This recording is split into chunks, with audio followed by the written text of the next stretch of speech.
अस्सलाम वालेकुम, मेरा नाम मुबशर लुकमान है और आप मेरा डिजिटल चैनल देख रहे हैं। और चुड़ैल मेरी जो है ना वो उड़ उड़ के जा रही है हर तरफ। फॉग के बायस उसका अपना गला ख़राब हो गया, लेकिन वो बहरहाल अपने राब्तों से बाज नहीं आ रही और KPK से और इस्लामाबाद से बड़ी अहम खबरें लेके आई है।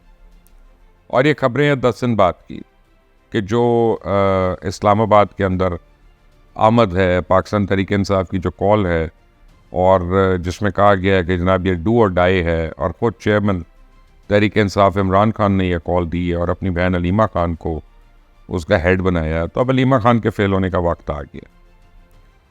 और ये क्या हो रहा है और क्यों हो रहा है, मैं आपको ये सारा समझाता हूँ। और तहरीक इंसाफ क्या कर रही है और हुकूमत क्या करने लगी है, ये भी मैं आपको बताता हूँ। सबसे पहले कि कल से, यानी आज 14 तारीख है तो मैं 13 तारीख की बात कर रहा हूँ, चुड़ैल मेरी कहने लगी कि सवाबी मोटरवे के साथ हज़ारों टेंट्स लग रहे हैं।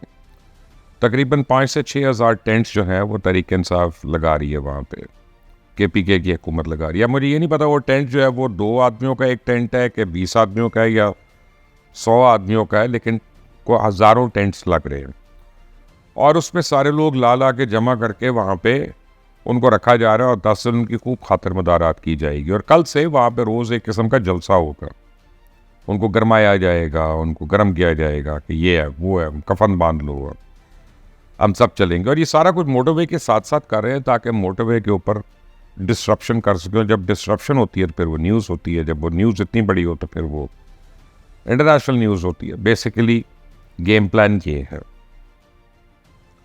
और इनकी ख्वाहिश ये है कि किसी ना किसी तरह वहाँ पे 8-10 लोग मर जाएं, पुलिस से तसादुम किया जाए। ये असला वहाँ पे जमा कर रहे हैं, असला लेके आएंगे, ये खुद से फायरिंग करेंगे। जलसे के अपने ये जुलूस है उसके अंदर भी फायरिंग कर सकते हैं और पुलिस के ऊपर भी कर सकते हैं, और जवाबी फायरिंग होगी, कोई मर गए, किसी को लग गई, तो आप समझे इनके लिए ईद हो गई कि जनाब देखो देखो हमारा तो खून हो गया, खून हो गया। क्योंकि इमरान खान की हर चीज़ फेल हो गई है अभी तक, और एक ही चीज़ है कि किसी तरह उसको 2-4-5 लाशें खुदा न खास्ता मिल जाए। तो ये इमरान खान का गेम प्लान है।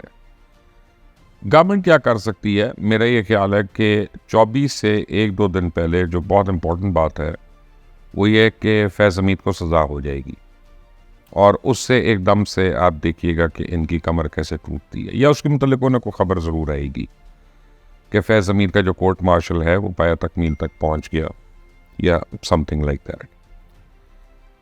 अब दूसरी बात यह है कि ये क्यों हो रहा है, जबकि इनको पता है कि ये मुश्किल है। लोग मुझे अभी भी बहस कर रहे थे, मैं कहीं पे था तो कहने लगे कि पता नहीं कितने लोग आएंगे, ये आएंगे। तो मैं उनको समझाने की कोशिश कर रहा था, इनको लोग नहीं चाहिए, इनको को 5 लाख का मजमा नहीं चाहिए, 1 लाख का मजमा नहीं चाहिए, इनको सिर्फ 5-10 हज़ार डेडिकेटेड लोग चाहिए जो तोड़-फोड़ करें, मारदाड़ करें, लड़ाई वार कुटाई करें और फायरिंग करें, और उनके जवाब पे फायरिंग हो जाए। इनको सिर्फ इतने लोग चाहिए, ना इतने ही एक्सपेक्ट कर रहे हैं। क्योंकि एक बात याद रखें, लोगों की हमारी गोल्ड फिश मेमोरी है ना, हम ज़रा जल्दी भूल जाते हैं। खुद इमरान खान ये 2-3 दफ़ा तहरीक कर चुके हैं। जब एक दफ़ा वज़ीराबाद में वो छरे भी चले थे और वो एक बड़ी अजीब सी सिचुएशन थी कि बुलेट प्रूफ शील्ड आगे लगी हुई है लेकिन गोली जो जाके टांग पे लग रही है, वो एक मज़ाक़ा खेज़ जो बात थी।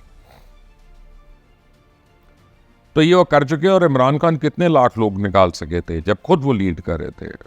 और हालांकि वो जो उनकी लॉन्ग मार्च थी उसमें सबसे बड़ी एडवांटेज ये थी कि अरशद शरीफ मरहूम की बड़ी बेमाना किस्म की एक डेथ हुई थी, और टेम्पर्स वर हाई, और उसके लिए बड़ा लोगों की और जायज़ बात है कि लोग अरशद शरीफ को पसंद करते थे, करते हैं अभी भी, और लोगों को प्यार था उससे। और उसकी नागाहानी जो मौत थी उसके ऊपर बहुत मुश्तैल थे लोग यहाँ पे, और ये इन्होंने तो ब्लेम गेम शुरू कर दी थी।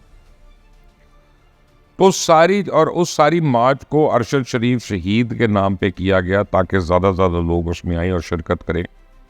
तब भी कोई 1 लाख बंदा नहीं इकट्ठा हुआ था, 50 हज़ार बंदा भी नहीं इकट्ठा हुआ था।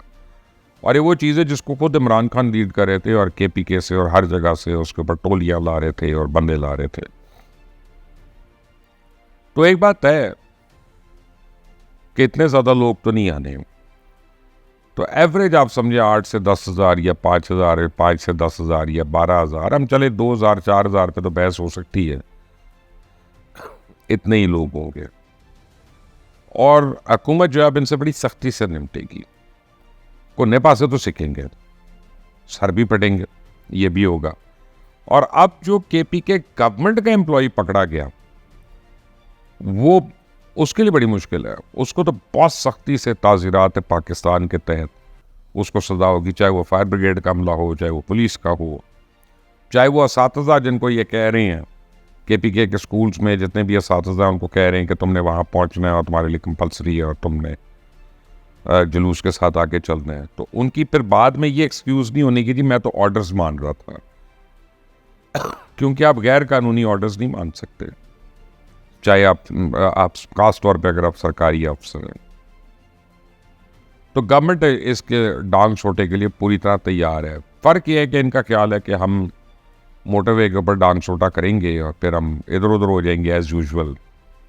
और अली अमीन गंडापुर पिछली बारी 12 ज़िले क्रॉस करके गए थे, इस बारी 30-40 ज़िले क्रॉस कर लेंगे और फिर वो पहुंचेंगे असेंबली के इजलास के अंदर।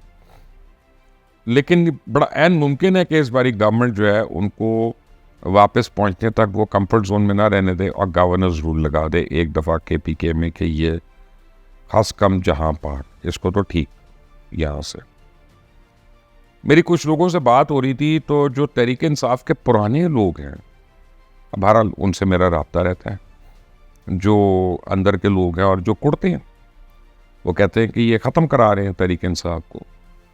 उनका ख्याल ये है कि ये सब कुछ इस्टेब्लिशमेंट के कहने पे हो रहा है, मिलिट्री इस्टेब्लिशमेंट की बात कर रहा हूँ, यानी इसका नून लीग से कोई ताल्लुक नहीं। कहते नून लीग में तो दिमाग नहीं है, इस्टेब्लिशमेंट इनसे बार बार करवा रही है और बड़ी जल्दी जल्दी आप देखें बड़े छोटे छोटे गैप्स में इनको बाहर निकाल रही है। और इनके जितने लीडर्स हैं वो एक्सपोज हो रहे हैं, चाहे वो अली अमीन गंडापुर हो, चाहे वो उमर अयूब हो, चाहे वो बैरिस्टर सैफ हो, गौहर हो, चाहे वो मरवत हो, कोई और हो। इनकी आपस की लड़ाइयाँ जो हैं वो रऊफ हसन अलग अलग इतनी बड़ी बड़ी कई मन की गालियाँ दे रहा है। जो बाहर बैठे हुए हैं वो इन सारों को बुरा कह रहे हैं। वो एक मुराद सईद जो है वो पूरी पार्टी का हेड बनना चाह रहा है, वो जो है क्या कहते हैं शाह महमूद कुरैशी जो वाइस चेयरमैन है वो बिल्कुल चुप बैठा है, वो नहीं बात कर रहा, ना वो बयान देता है। परवेज़ इलाही सदर है तहरीक इंसाफ के, कब से रिहा हुए हैं, लेकिन मजाल है कि एक दफ़ा बात कर ले या एक जगह कहीं पे नज़र आ जाए तहरीक इंसाफ के लिए। बुशरा बेगम जो है वो भी चुप करके बैठी हुई है, बहनें ज़रा उठ के आ रही हैं अभी, ख़ास तौर पे अलीमा खान जो है, तो इमरान खान ने उनको सौंप दिया। तो मोरूसी सियासत तो है और मोरूसियत की उन्होंने हद कर दी। और लोगों का ये ख्याल है कि जब तक इमरान खान के अपने बच्चे नहीं आते वो अपने बच्चों को क्यों जाने दें, उनका सर क्यों फटे, उनके कोने क्यों सिके। तो अगर आना ही है तो इमरान खान के बेटे और बेटी जो हैं वो तीनों आए ना यहाँ पे, वो लीड करें तो फिर लोग निकले। तो इस्टेब्लिशमेंट को क्या फ़ायदा है? इस्टेब्लिशमेंट को फ़ायदा यह है कि एक दफ़ा ऐसा करने से अब आप देखें कि तहरीक इंसाफ की स्टीम निकल रही है और वो खर्च हो रही है। बार बार ये चीज़ें करने से, बड़ी क्लोज डेडलाइन से लोगों को, अब अलीमा ने तो एक सीधा उसने तो अपनी फंड रेजिंग शुरू कर दी कि मैं पैसे दे, तो पैसे भी कब तक दें लोग उसको, और क्यों दें इसको कि तुम तो बगैर सोचे समझे कर देते हो शुरू, और तुम्हें तो कुछ नहीं है, तुम्हें तो 2 दिन पहले गिरफ्तार कर लेगा इस बहाने और तुमने कह देना कि जी मैं तो अंदर चली गई थी तो मुझे पता नहीं था, हालांकि तुमने खुद अपनी गिरफ्तारी प्लान की हुई है। तो ये अलीमा ने प्लान किया हुआ है कि उसको 2 दिन पहले गिरफ्तार कर लें किसी तरह से, वो चुपचाप एकदम से गाड़ी में बैठेगी और निकल जाएगी जेल की गाड़ी में। तो जब बार बार तहरीक इंसाफ के जलसे इतने मुतवातिर करवाना और ये लॉन्ग मार्चे करवाना, लोगों को गरमाना और फिर उनको वहाँ पे ज़िक पहुँचाना, तमाम लीडरशिप तो इनकी कॉम्प्रोमाइज्ड है, सारी की सारी लीडरशिप कॉम्प्रोमाइज्ड है। तो क्या ये कोई ग्रैंड डिज़ाइन है इस्टेब्लिशमेंट का? मुझे नहीं पता, लेकिन मुझे इतना ज़रूर पता है कि तहरीक इंसाफ जो है वो कोई अक्लमंद की सियासत तो कर नहीं रहे और वो खुद लोगों के सेंटिमेंट से खेल रहे हैं और हर दफ़ा खेलने के बाद वो एक्सपोज होते हैं। तो 24 को हो सकता है कोई शोर शराबा हो, हंगामा आराई हो, स्कूल बंद हो जाएंगे, कॉलेज बंद हो जाएंगे, इस्लामाबाद के गर्दोनवा के सरकारी दफ्तरों में छुट्टियां हो जाएंगी, ये हो जाएगी, लेकिन फिर जो आएगा सड़कों पे उसका सही इस्तकबाल भी होगा। और फिर देखते हैं कितनी देर रहते हैं। और मौसम मौसम बदल रहा है। मौसम अगले 1 हफ्ते के बाद जो है वो मज़ीद ठंडा हो जाएगा। अभी मेरे प्रोड्यूसर ने मुझे बताया कि 8 से 10 डिग्री जो है वो नीचे हो जाएगा। तो आज तो हम बाहर निकल रहे हैं, चलो स्मॉग के अंदर या स्मॉग के बाहर हम बाहर तो निकल रहे हैं और इन्जॉय कर रहे हैं, लेकिन जब 10 या 12 डिग्री टेम्परेचर हो जाता है तो फिर कितनी देर आप बाहर खड़े रह सकेंगे, वो भी एक सवाल या निशान है। तो ये धरना वरना तो हो नहीं सकता। आना और टच करना और मार खाना और चले जाना, इसमें क्या कामयाबी है? इसमें इनका लीडर कैसे रिहा होगा, मुझे तो नहीं पता। लेकिन मुझे इतना पता है कि तहरीक इंसाफ का ये शायद आखिरी शो, और इसके बाद वो फिर बहुत लंबे अरसे तक कोई पावर शो ना कर सके। आप मुझे अपनी राय से ज़रूर इजहार करिएगा, कमेंट्स में अपनी राय दीजिएगा, बेल आइकॉन को प्रेस करिएगा, इस वीडियो को लाइक करिएगा, शेयर करिएगा ताकि मज़ीद से मज़ीद लोगों तक पहुँचे। अंटिल द नेक्स्ट टाइम, अल्लाह हाफिज़।